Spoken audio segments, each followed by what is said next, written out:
Okay, so the UK is still in lockdown, so I'm on to my next research video, and today we're going to be looking at field names and how to interpret them, and most importantly, why they're useful to metal detectorists. Maybe stating the obvious, but most fields have names. Some are new, some are old, and some allude to things that are centuries old. However, it's not always easy to find out what those field names are.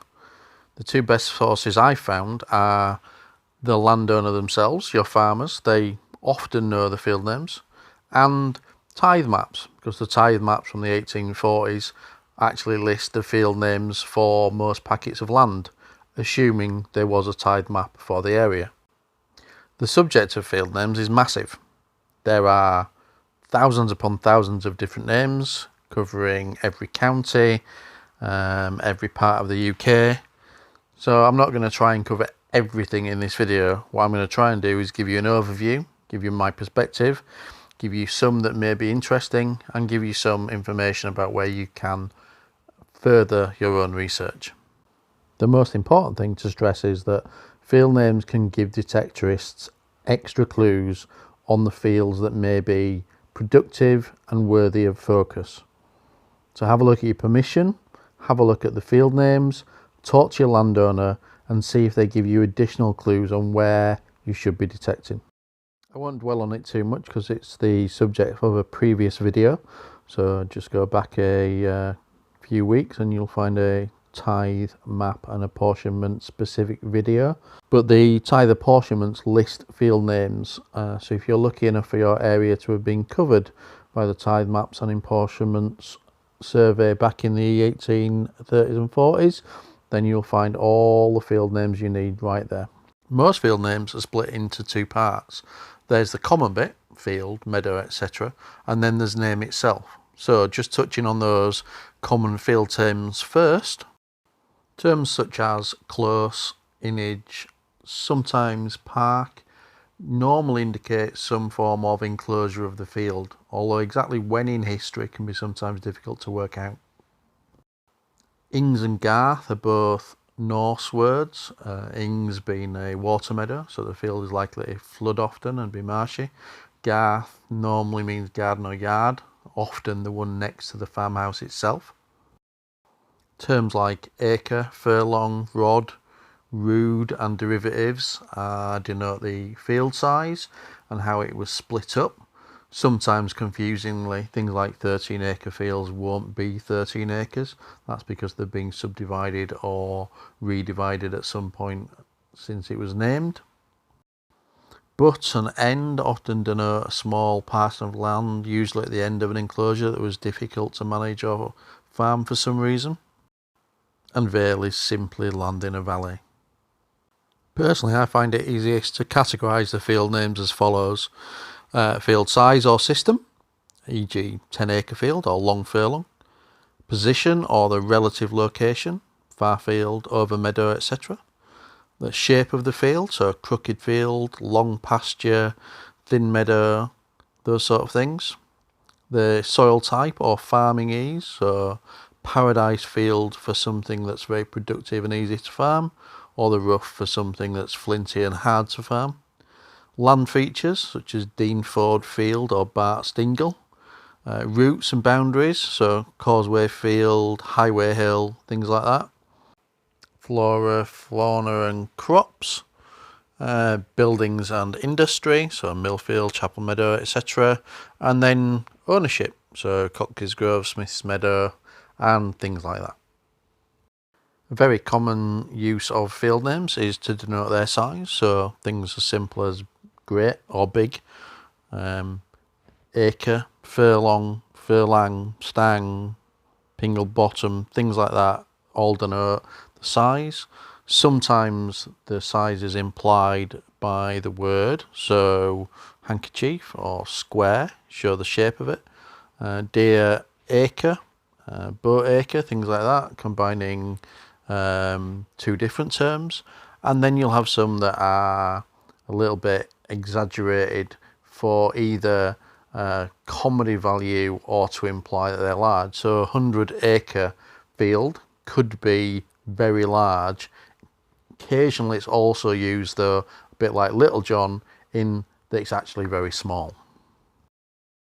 Again, an obvious category, but the field's location, usually to the farm itself, is often used in the field names. So you'll find Upper Moor, North Close, Barn Close, things like that, giving a position close to the farm or parts of the farm.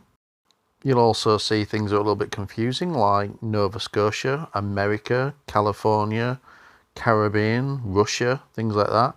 These normally denote that the field is a long way away from the farm. And then sometimes you'll see the field location relative to other features. So stank and river both mean near ponds, beck, near running water, and things like that.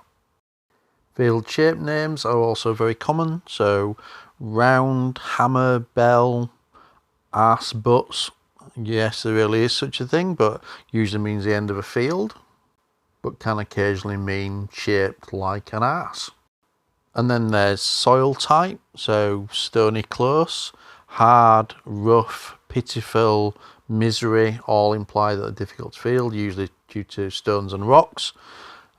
Missy, bog, muddy, waterlogged. Black bottoms usually mean that there's been some sort of industry that's made the soil dark. Marl and marl pit, which is manure, has been spread on that field a lot. And most of those names are literal. So if you see those, you'll know it means something directly connected to the term. Land features and routes are also present in field names. So you'll see things like Hilltop, Aberford or Deanford, where it's near a ford, Barrow or Ridge, referring to potentially ancient man-made features, Bath and Mill when it's near ponds, Spring Bottom where it's near springs, and again these can be often related to ancient features. Romans, for example, were known to make offerings near springs, so always worth a look. Bumpy field, and anything that implies bumpy could be ridge and furrow type fields from medieval times.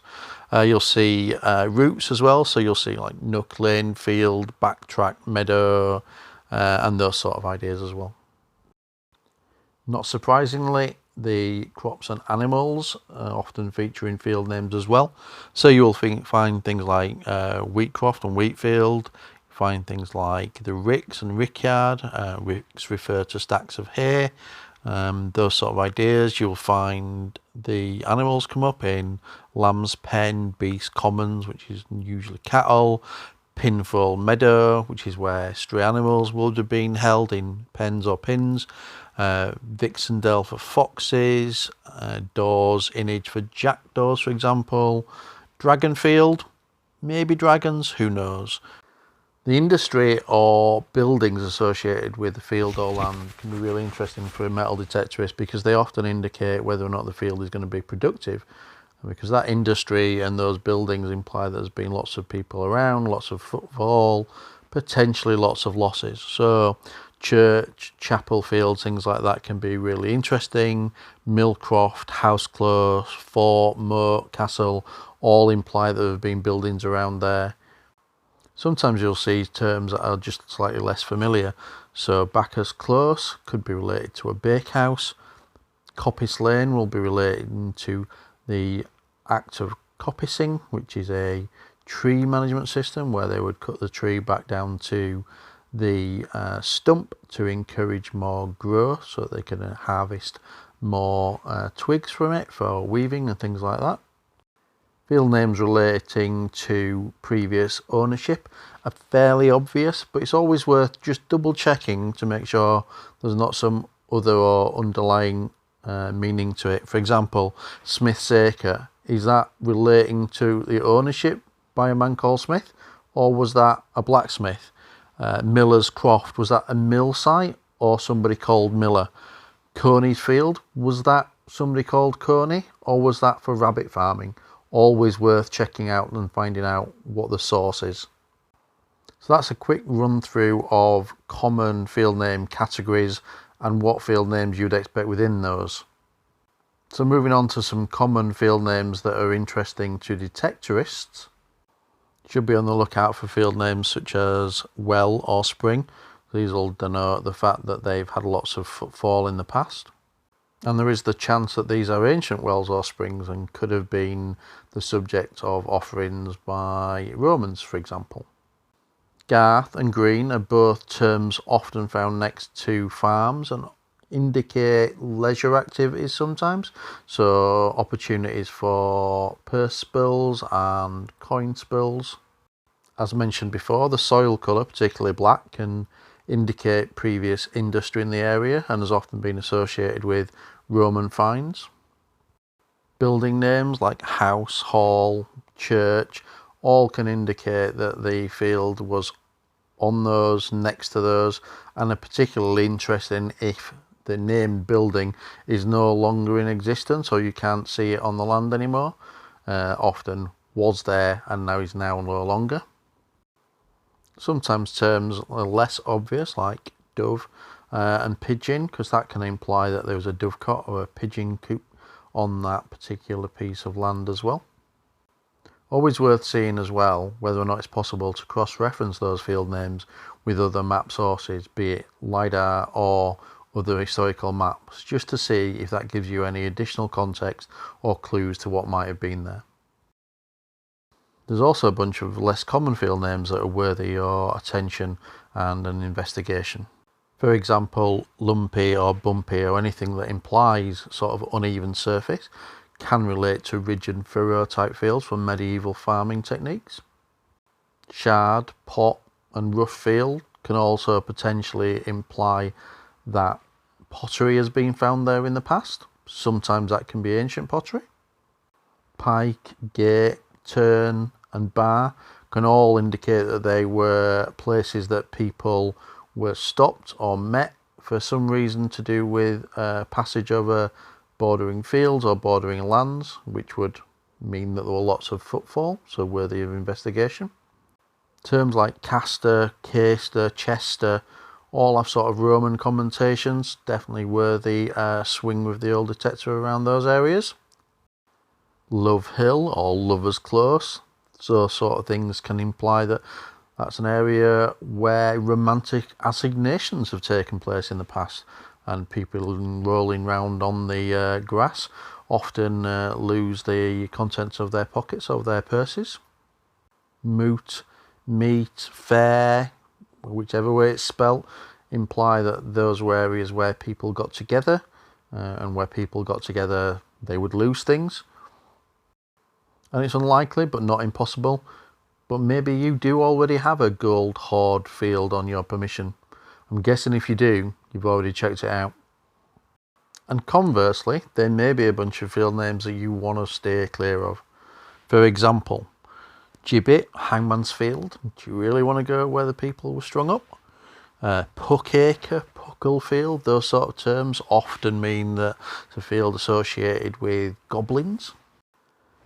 Pest House Field, things like that, often means it's next to a plague hospital or mortuary or a burial place.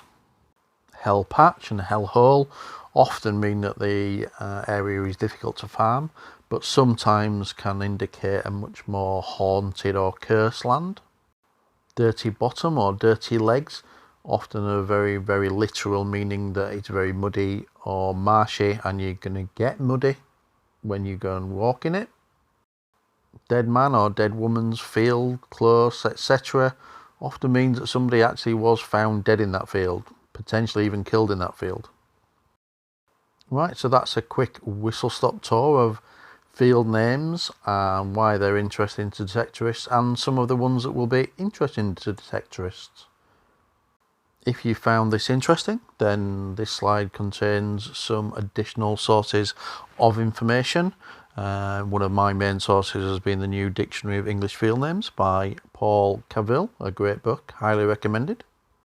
But as you'd expect, there's also a lot of online resources listed, and I'll put those links in the video description as well.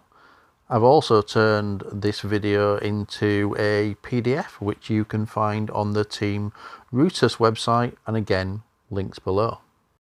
For those interested in finding out a little bit more about Tithe maps and apportionments, then I've managed to negotiate a special rate with the TheGenealogist website, who have digitised copies of all the Tithe information online.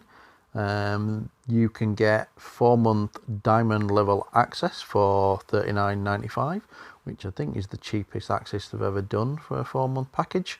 And on there you'll find, like I said, all the Tithe information, but all the other genealogist services are available too. So if you've ever thought about doing any family history work or anything like that, then now might be a good time with such a good deal available whilst we're in lockdown. Hope you found that useful. Hope that gives you something to look at and some additional ideas for research whilst we're all on lockdown. Don't forget to check out the Team Rutus UK website as well, where you'll find details of the Team Rutus team and everything we're getting up to in the run up to the launch of the new machine.